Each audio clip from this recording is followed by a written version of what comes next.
Hey, I'm Mackenzi Lee, here once again to bring you more recommendations from my bookstore to your bookshelves. Let's go!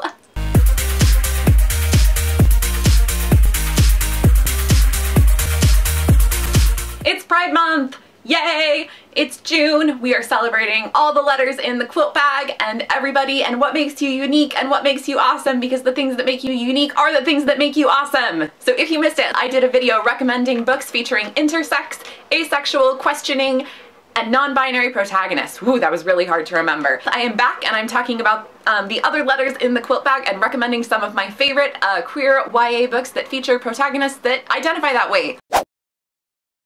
So our first letter we're going to be talking about is the G in LGBTQIA+, which stands for gay. Whoa, the sleeves of this dress are way too restricting to do my YMCA letters. My recommendation for a book with a gay narrator is The Art of Starving by Sam J. Miller. I love this book! This book caught me totally off guard. I got an arc of it, I sort of like downloaded it from Edelweiss, I think, on a whim, and read it while I was at work. Which is fine because I'm a bookseller, it's okay. And couldn't stop reading it. It's like mesmerizing. This is a book about a boy named Matt who believes that if he doesn't eat, he will get superpowers that will help him find his sister who has run away. This is a book about sexual identity, as well as a book about eating disorders in guys, which I don't think we ever talk about, ever.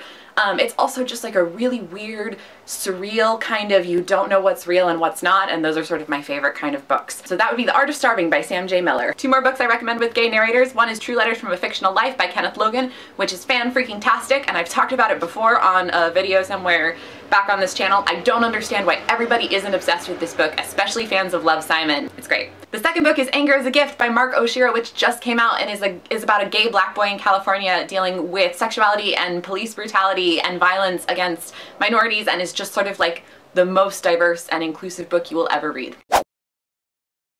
Our next letter is B. B is for bisexual. B, bisexual. B, bisexual. My bisexual book recommendation is Little and Lion by Brandy Colbert. You might have heard of this book. It won the Stonewall Book Award this year for good reasons, which is it's fantastic. The book is about a girl named Suzette, who is a bisexual Jewish black girl who has come home from boarding school because her brother is having has been diagnosed with bipolar and is having a bipolar episode, so she's trying to deal with how to sort of repair her relationship with her brother. She also is sort of falling in love with the same girl that her brother is falling for, and also kind of falling for this guy too. It's a really great sort of quiet look at I don't know, identity in all its facets and sibling relationships, which is something we don't get enough of in books. It's a really, really great sibling story, and especially a book about how to, like, I don't want to say how to love people with mental illness, because you just love them, that's how you love them. But it's about how to sort of reconstruct a relationship with someone who you love, whose life has been sort of fundamentally changed by mental illness. So that's Little and Lion by Brandy Colbert. Two more bisexual books I'd like to very quickly recommend. One is Queens of Geek by Jen Wild. It is a super inclusive book about three girls who are having hijinks and romance at a fan convention. It has like autistic representation, it has anxiety, it has, I think, pansexuality and asexuality. Like, everything is in this book. There's like a plus size character, everything in this book. This book is great. Second book is A Darkly Beating Heart by Lindsay Smith, which is a time travel book set in Japan and is like really dark and has this like great female anti-hero. Love it. Darkly Beating Heart, Lindsay Smith. Our next letter is L. Can I do that with my restrictive dress? No ma'am, I cannot. So, L stands for lesbian. My lesbian book recommendation is Kaleidoscope Song by Fox Benwell. This book is about a teenage girl named Neo who's growing up in South Africa, where she falls in love with both music and a girl who is a singer, and then sort of has to reorient her whole life and everything she's ever thought about what her future is supposed to be, which is like a good life with a good boy, because that's the culture she's raised in. It's really, really atmospheric, and it's set in South Africa, which I don't feel like happens very often in books. It is kind of sad. Just a warning, because I know a lot of you, like myself, are really over tragic queer novels, but I think this one's pretty cool. Two more lesbian book recommendations. Number one is The Abyss Surrounds Us by Emily Skrutsky. The Abyss Surrounds Us is a sea monster, sci-fi pirate kind of a thing about lady pirates and sea monsters and lesbians.